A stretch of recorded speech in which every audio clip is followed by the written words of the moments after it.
Alright, to start Chapter 6 in the Declaration of Independence, I think it's important to know that most Americans were deeply shocked at the news of the battles of Lexington and Concord. This was a complete surprise to many, and many did not even expect fighting to occur, and they didn't even know the tensions were that high. So after Lexington and Concord, more than ever, colonists are going to debate what they should do about the trouble with Great Britain. They don't know for sure the exact route they're going to take about this matter. Still, most colonists were reluctant to start a war with Great Britain, even after the battles of Lexington and Concord. I think this is extremely important to understand, especially when it comes to the question, what started the Revolutionary War, the battles of Lexington and Concord, or the Declaration of Independence? As we can see here, most colonists did not want to start a war with Great Britain, even after blood was shed at Lexington and Concord. It is important to know that many people were devout patriots. For example, Patrick Henry of Virginia. He was a patriot, and he gave the famous speech after the Intolerable Acts to almost break away and declare rebellion against Great Britain.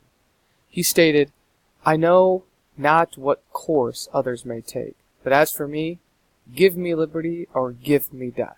You guys have maybe heard that quote before, and he was ready and prepared to die for the colonies. But I think that's an important point to understand. We see the Patriots' viewpoint a lot of times, especially people like Patrick Henry, but that wasn't the popular choice during this time period. Still, even with colonists reluctant to declare independence, a month after Lexington and Concord on May 10th, 1775, the Second Continental Congress met in Philadelphia, and their first decision was to make an army. How were they going to make an army? They knew that they needed to form some sort of organized militia in case one of these attacks happened again. So forming an army was a major form of cooperation displayed by all the colonies coming together. As we know from the First Continental Congress and watching the John Adams clip, there was some differences in opinions regarding what decisions were made at the First Continental Congress between all the colonies.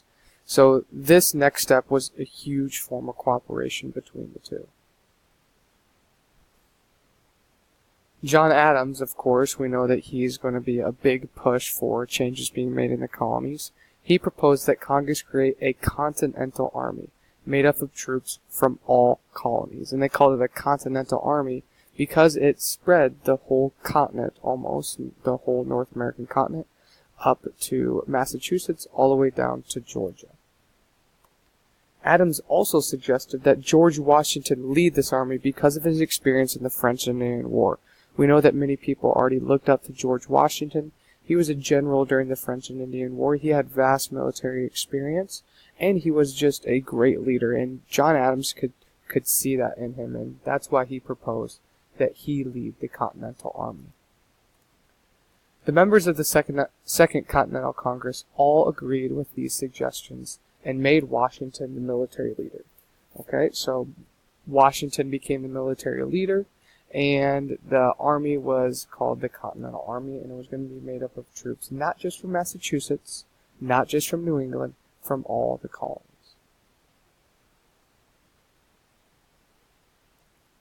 Before Washington even had a chance to lead, there was another battle. This was called the Battle of Bunker Hill.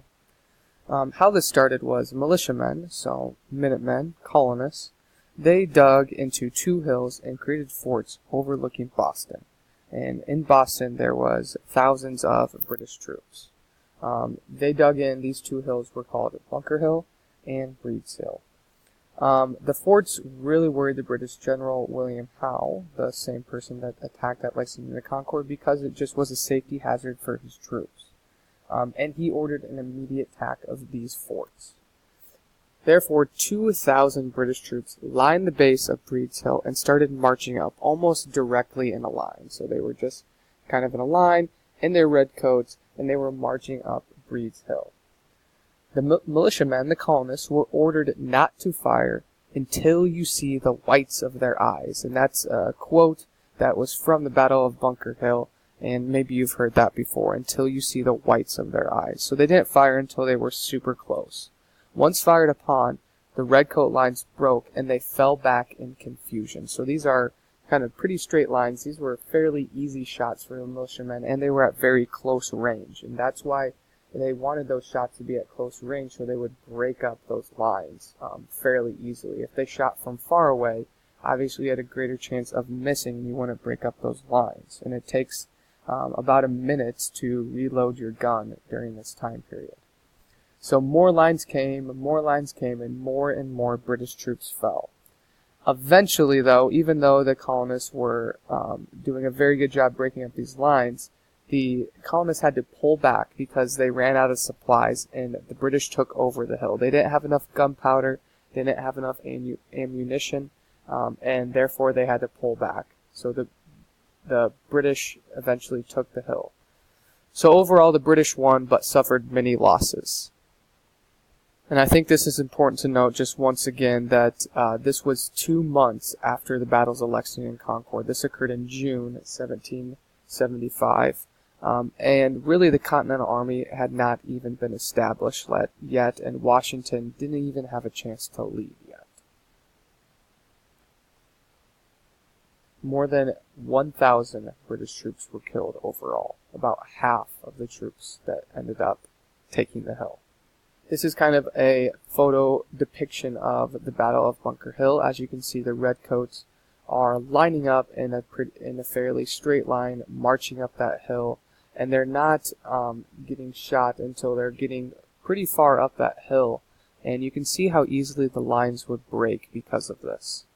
Here's an even better depiction of those strict lines. This was the military strategy at this time, lining up, going up the hill as a team, and you can see how easily a shot that would be for the colonists. Alright, so after the Battle of Bunker Hill, George Washington is going to take command of the Continental Army. After he takes command, he realized the entire army only had enough gunpowder to fire 9 shots per each person. Okay, so each person, if everyone were to be in a battle together, each person would only get 9 shots. That was how little gunpowder they had. Therefore, he sent a rumor that he had an endless supply of gunpowder in Boston to devise the British Army and get their attention elsewhere while they were searching for some gunpowder. The British actually believed this rumor, and in the meantime, Washington sent letters to all the colonies begging for more gunpowder, more ammunition, more supplies. He also needed really, really big guns, and these are called artillery guns. And the reason he needed these was he wanted to break up those mass amounts of troops and the mass amount of cannons and stuff that the British Army had in Boston. And the only way you can do that is, without killing a bunch of men, is bombarding that area first. And that's why he wanted artillery. And he was actually able to retrieve this from Fort Ticonderoga, in which militiamen had taken from British control shortly after the battles of Lexington and Concord. Here's a depiction of Washington taking over the Continental Army. Like I said, he was a great military strategist, a great leader, and a great fit for the Continental Army. Alright, so there is actually a time of peace in the colonies, and there's no fighting after Bunker Hill. So in June 1775, there was really no conflict until the following year in 1776. That's really important to understand. There was almost a break in the really tense tension between the British and the colonists. But the British eventually are going to abandon Boston, and this starts on March 4th, 1776. Washington lined up the cannons and artillery that he got from Fort Ticonderoga, and he lines them up right towards the British troops in Boston. General Howe sees this. He's the leader of the British troops in Boston, and he does not want to risk battle at this time. And he actually decides that it's going to be better to abandon the city. He sees how well fortified the Continental Army is. So 9,000 British troops, as well as about 1,100 loyalists, left on ships from the Boston harbor for Canada. So they are going to abandon the city.